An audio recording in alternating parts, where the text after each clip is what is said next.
पुरी स्वर्गद्वार में शवदाह को नहीं विवादीय स्थिति। आल्फ्रेड साहू नामक व्यक्ति मृत्यु पर पुओ निजकू हिंदू बोली कही शवदाह करने चेष्टा करुथिले।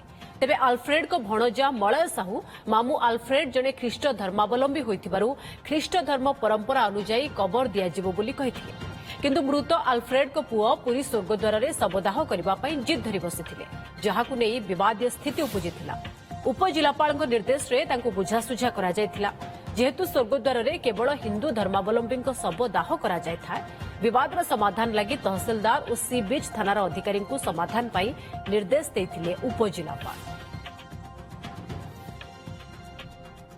जहाँ बुझी स्वर्गद्वार सेवा समितिर एम्प्लॉय मान जड़े ख्रीस्टियान व्यक्ति आसछंती जे कि लॉन्ग बिफोर कन्वर्टेड क्रिश्चियन एवं तांकर जहाँ रेवेन्यू रेकर्ड्स अच्छी देखैछंती सेठी जहाँ से ख्रीस्टियान बोली जना पड़ी पर्यंत से तो कौन ख्रीस्टियान लोक शव सत्कार करा जाए नहीं।